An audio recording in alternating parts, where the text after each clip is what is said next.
It's the third episode of the Challenger Corner, as Pablo Carreno Busta is close to enter the all-time titleists leaderboard as he won the 15th career Challenger title in Murcia. At the same tournament, Jaime Alcaraz, Carlos Alcaraz's younger brother, also won the under-15 tournament in the Murcia Challenger. And take that several moments later, Mmoh ended his 4-year title drought by winning the Morelos Challenger. It might have been a slow week because there were only 4 Challenger tournaments, but it all delivered in their own way. So let's unpack it one by one, okay?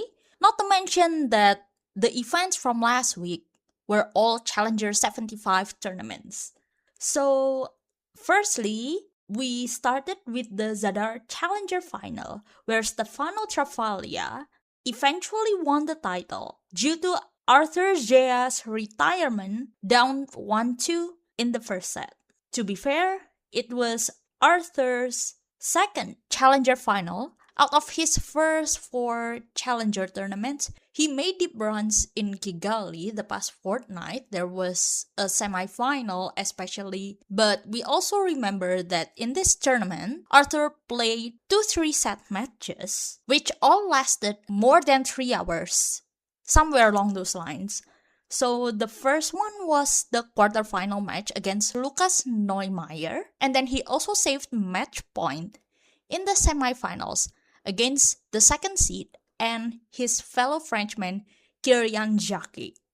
On the other hand, Steto didn't drop a set, while he also advanced to the semifinals due to Alex Molchan's retirement after he conceded the first set to 6. Nonetheless, Steto found his forehands early on, like exactly several points into the first game in the first set. There was, if you see something like a close call forehand winner that turned out to be in, I think it was 3 points in. Then he also forced the deuce in a similar way through a different pass in that game before Arthur held massively to 1-0.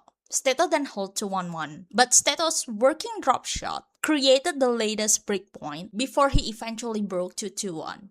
There were also several other points played, at least 3 points in the next game. Like there was an ace, an unreturned serve, and then Steto also had a +1 forehand to Arthur's backhand error, but that was the point where Arthur had to pull the plug and had to retire. For those who watched the full match especially, maybe some noticed that there were tapes around his thigh or also on his foot as well. And if I'm not mistaken, the reason for Arthur's retirement in the draw sheet was due to right foot injury. So we wish Arthur a speedy recovery, especially after all the tennis catching up to him despite the good start of the season. And at the same time, this was Steto's 7th career Challenger title. It was his first this year since winning the Sevilla Challenger in 2024. I understand that the circumstance wasn't ideal, but I guess it was what it was. So the next Challenger level final that ran almost simultaneously, in fact, this began first before the brief final in Zadar, was the Murcia Challenger, where Pablo Carreno Busta defeated Roberto Carballes Baena 6-4, 6-3. Coming into the finals, Pablo only dropped a set in the second round against Felix Gil, and honestly, it was smart from Pablo because he started clay season at home this early compared to trying the Sunshine Double with a rather possibly questionable outcome. So this match started with some break exchanges in the beginning, like Roberto's double fault before missing his forehand for Pablo's early break, but Pablo got broken back, but Pablo also broke back to 3-2 after firing a cross-court forehand midway through that game. But he also got broken back in the next game after a loose service game that was capped off by Roberto's rare drop shot winner. Pablo got run over trying to catch that.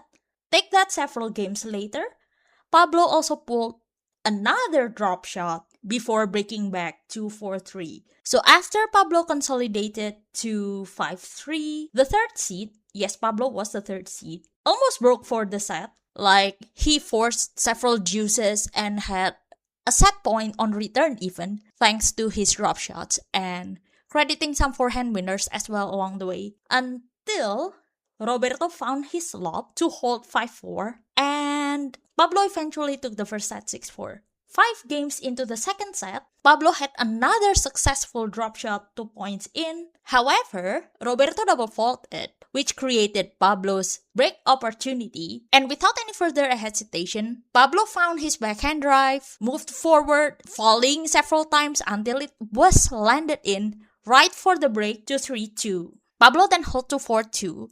And if we take this several games later, he started the 9th game with a backhand winner and somehow forced a crucial deuce through another backhand return winner before somehow he found his smash to eventually break for the second set 6-3, and Pablo ultimately won the title.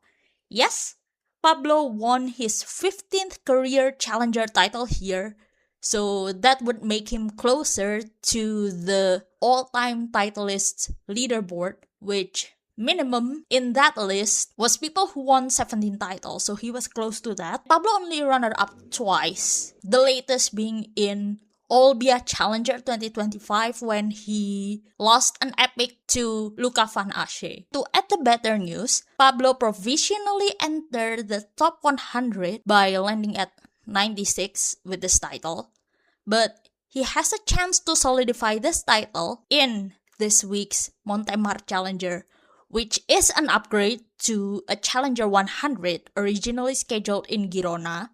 And this iteration of the Montemar Challenger was an upgrade from last year's 75-point Challenger event, which took place in the 3rd week of November. I remember it was the final where Zdenek Kolar won. But before we went further off topic, let's get back to the finals, because we still have 2 more finals to recap.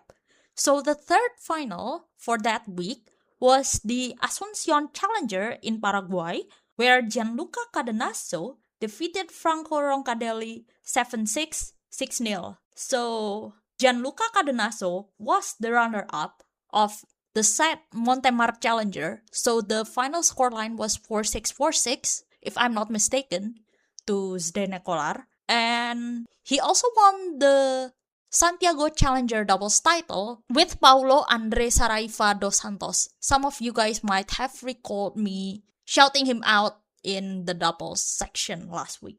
On the other hand, Franco Roncadelli notably took out the first seed and home favorite Adolfo Daniel Vallejo in the second round 6-3, 6-4, and both of them contested their maiden challenger singles title.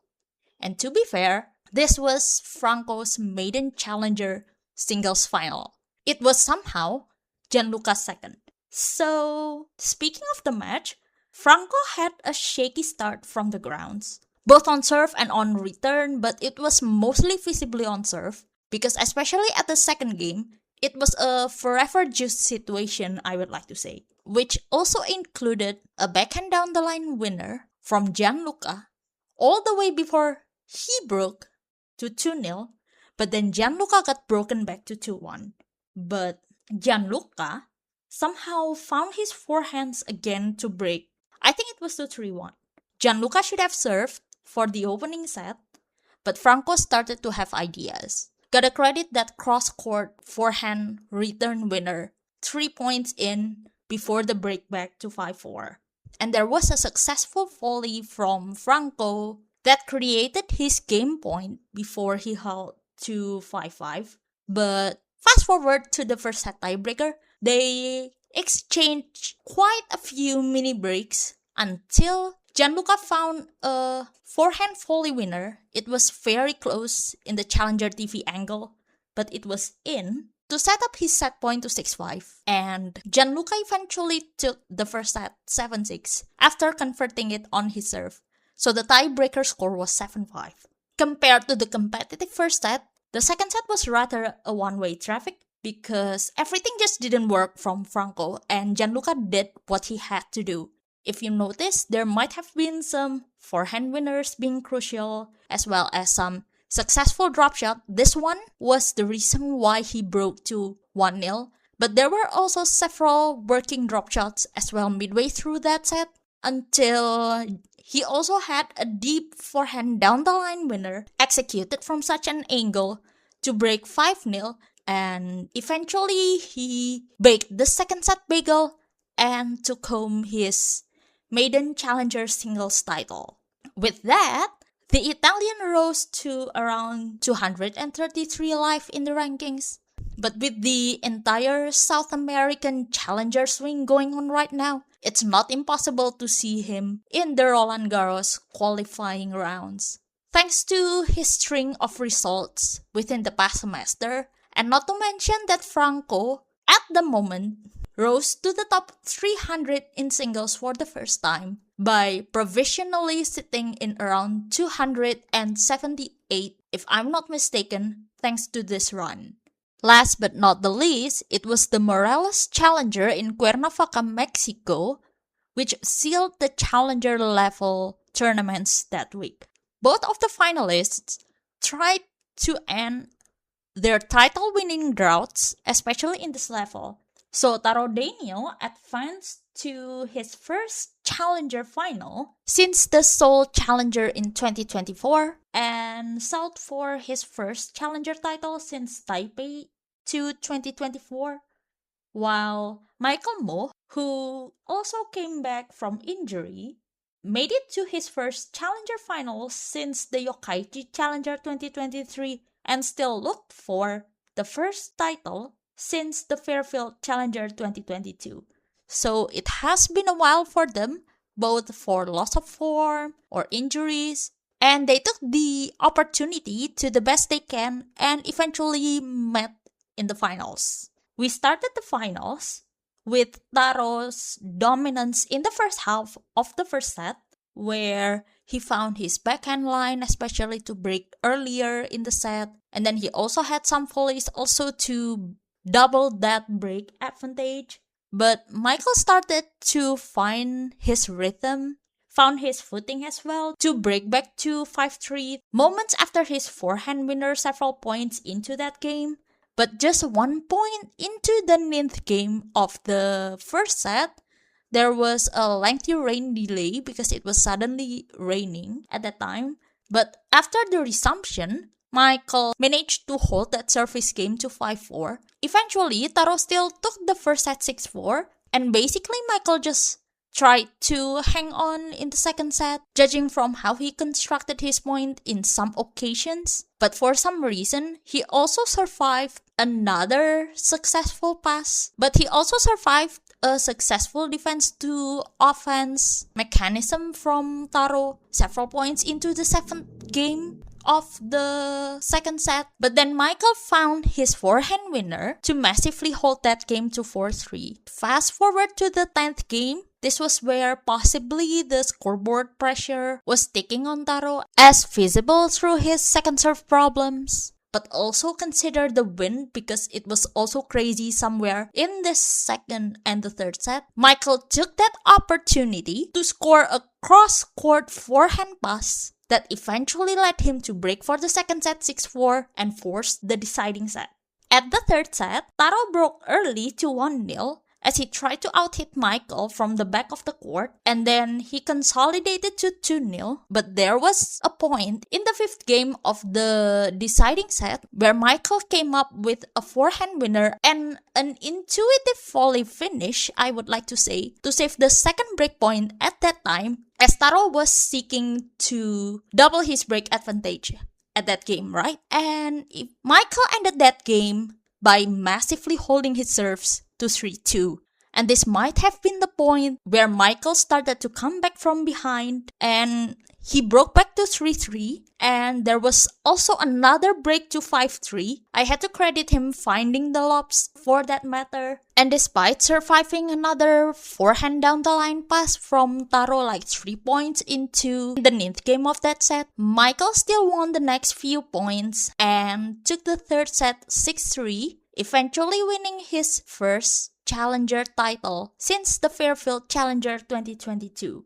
That accounted for Michael's 8th career challenger title. But while Taro's other challenger title had to wait, I felt that this could be a positive week for either of them to build that confidence again that who knows, they would come back to their best game after this.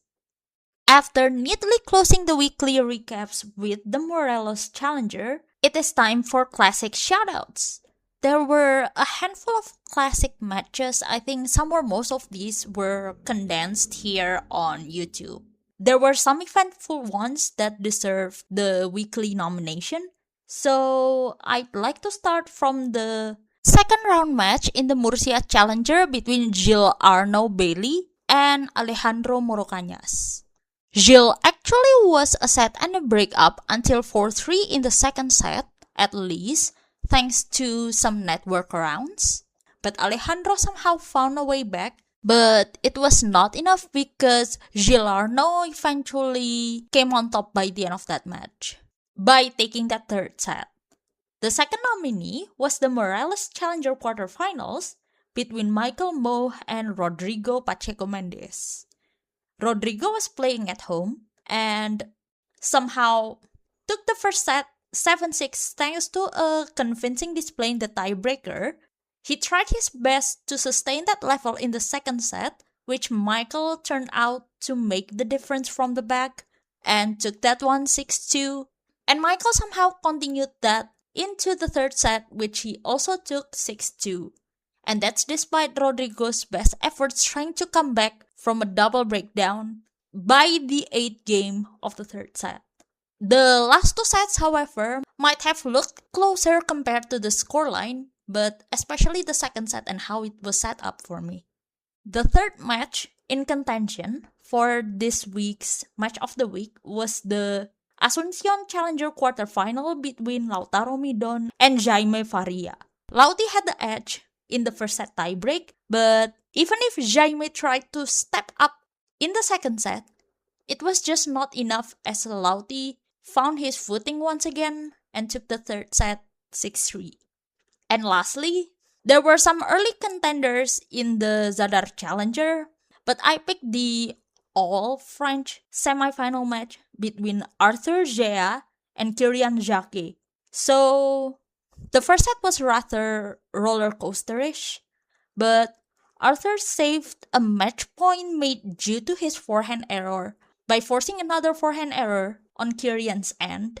But it was not enough for Kyrian as his second serves went on trouble during the second set tiebreaker, which Arthur had the edge of. And the third set was just a one-way traffic because Arthur sealed that 6-1.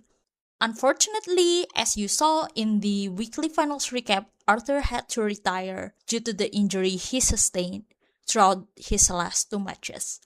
And speaking of the other Zadar classics, his quarterfinal match against Lucas Neumeier also deserved an honorable mention, but the other two matches in this tournament that deserved my honorable mention were Matej Dodic's first two rounds, as he won the last 11 points of the match to win against qualifier Laurent Locoli in the first round.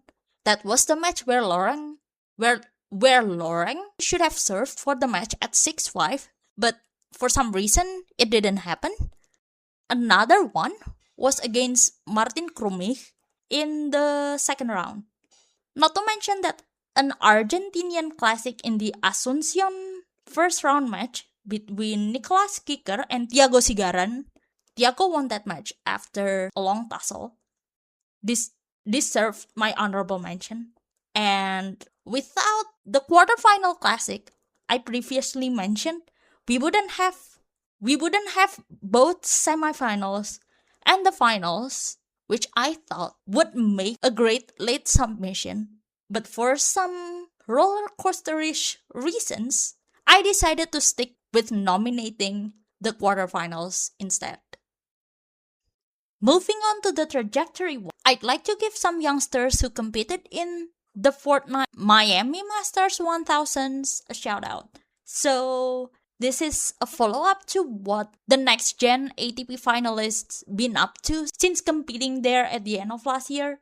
Firstly, despite being eliminated to Thomas Martin Etcheverry in the third round, Rafael Hodar, who decided to turn pro after spending several years, around 3 if I'm not mistaken, in the University of Virginia, he secured his top 100 debut at around 86 live if I'm not mistaken with this run. And not to mention that within the next few days or like tomorrow, Martin Landaluce will be the last Spaniard standing in the fourth round as he will face an interesting test in Sebastian Corda, who was the runner-up of the San Diego Challenger before finally winning the Delray Beach 250, somehow taking out Carlos Alcaraz in 3 sets. And speaking of Alcaraz, there is another Alcaraz coming because watch out for his younger brother Jaime, who won the under-15 tournament in the Murcia Challenger after defeating Rodrigo Burgos 6-2, 6-1. And in a trademark that some of you guys might have been reminded to Carlos, considering his preceding loss before finally taking the title. And we know that Jaime also plays tennis and might be as competitive as his brother, but please let him develop as he is, just like as we try to let others develop as well, especially with the younger players, since they technically still have a long way ahead of them to learn, progress, and develop at all the same time. And before I forget, I would also like to commiserate Moise Kuame, Rei Sakamoto, and Darwin Blanche, who, despite being eliminated afterward, also won their opening matches in Miami.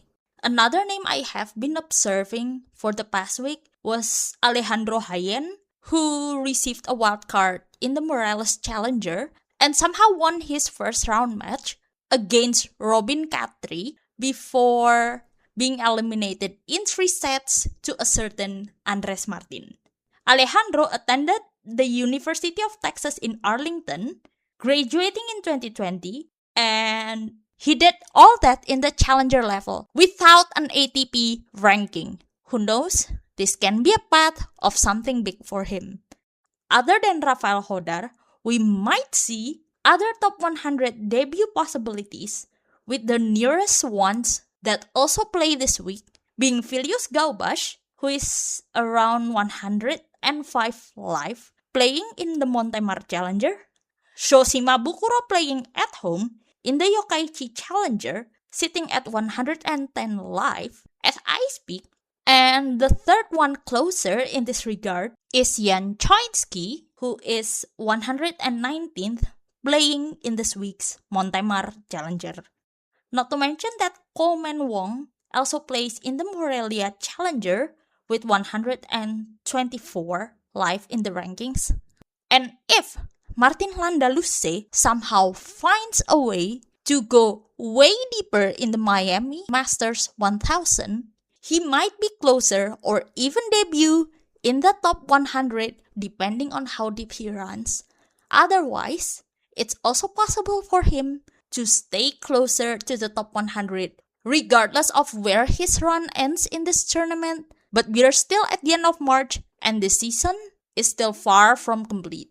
And of course, I would like to shout out the doubles department, especially those that carried over from last week's challengers. So, one of the Phoenix Challenger quarterfinal matches in doubles had Hugo Nis and Edouard Roger Vasselin facing Ohio State alumni Robert Cash and JJ Tracy. Hugo and Edouard won that match 3-6, 6-3, 10-8 and eventually won the title, as you hear in the last episode, but this became a rematch in the first round of the Miami Masters 1000, where Hugo and Edouard eventually winning that match in a more straightforward manner 6-4, 6-3. The winner of that match faced another interesting set of pairs. So it was between the winner of wildcards Benjamin Kitte and Ryan Segerman, who also won the Delray Beach 250 title, facing the first-time pairing Kevin Kravitz and Neil Oberleitner.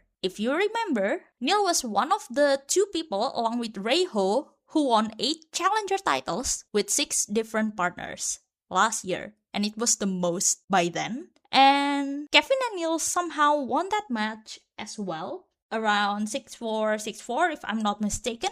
But they will meet Hugo and Edward in the second round back in Miami. This is also a watch-out sign for Benjamin because he had some deep runs in the challengers last year, capping off by runner-upping the Bogota Challenger if I'm not mistaken with Nicolas Barrientos. The one in Los Lagartos, because it was the end of the year. He ended up turning pro, and after that, he ended up winning the Bengaluru Challenger as well. Also, with Nicolas Barrientos, before starting to steadily break out in the Delray Beach. That was one from the Miami Masters. Back to the challenger level, there was an interesting pair in Gonzalo Escobar, who's a top 100 doubles player, and Nino Serdarusic, who played more doubles recently. So for those of you who didn't remember, Nino won 4 challenger titles in doubles last year in 2025, 2 of them with Matej Dodik, and the other 2 with David Pichler, who sadly had to be sidelined due to an ACL injury. We wish him get well soon in that regard. Nino also runner-up Maya with Theo Aribash to close last season, which was a 125. So Nino's career high singles ranking was 167 in 2022. If anyone remembers that. And at the moment, he is sitting around 122 in the doubles rankings. I think it was by last week if I'm not mistaken, which was slightly better than his singles career high ranking several years ago. If this isn't a sign of pivot, I don't know what it is. But the better news, Gonzalo and Nino won the Zadar Challenger last week after defeating Simone Agostini and Jonas Voreitek 6-1, 6-2. I also would like to shout out other doubles titleists from last week, which are Mariano Kesselboim and Marcelo Zorman in Asuncion, Benjamin Hassan and Sebastian Ofner in Murcia, as well as Andres Andrade and Federico Agustin Gomez in Morelos. So this has been an interesting week for doubles in general because I recognized some of these names in singles as well, and somehow taking the doubles title home. On the other hand, some of these pairings also involve, or both of them, are mostly doubles frequents, or even double specialists. I'm interested to see how the double sector will go within the next few weeks, especially because who knows, something will form. Either a new pairing will form, or who knows, someone would make a singles milestone after winning the doubles title. Something like Gianluca Cadenaso between Asuncion and Santiago. Before I close this episode, I would like to introduce the College Corner. This is where I share what I track in college, either the usual home and away rubbers or the NCAAs, either team or individual or both, or just some college observation in general. Because we see, especially in the US collegiate system, how the standout players there can also develop in the ATP Tour and the ATP Challenger Tour as well. And this is also applicable to the WTA as well. As we see that some of the rising players there also attended college in the US. Anyway, at the start of last week, I managed to catch the first court, like the first rubber, because they played 6 courts simultaneously, for those who didn't know, in the usual home and away event, after finishing the 3 one-set doubles matches. And all of them were also played simultaneously. So back to the match, the first court in the University of Arizona against the Columbia University had for the college rankings, this is a top 10 match. Like, both of them were top 10 in the college rankings. But for those who have followed them throughout the ATP Tour or the Challenger Tour, you might feel that this looked like a Challenger level match in college. So this match involved Michael Zhang, who defeated Sebastian Korda in the opening match of the Australian Open after qualifying for the main draw there, taking on Jay Friend, who also advanced to the second round of the Phoenix Challenger the week before from the qualifying rounds. That must have been a challenger match, but happened in college. To me, the level was really good from both players. So I think I came to that match at around 2-2 if I'm not mistaken, and it was a partial service until Jay missed his backhands that allowed Michael to break and take that first set 6-4. After that, Michael capitalized on Jay's loose service game, and after that, Michael came up with a return winner before capitalizing on Jay's loose service game by finding that forehand pass to break early to 2-1 in the second set. But take that several games later, and on deciding point, this was no ad in the college system for those who didn't know. So just like doubles in the pro tournaments, they went to deciding point right away.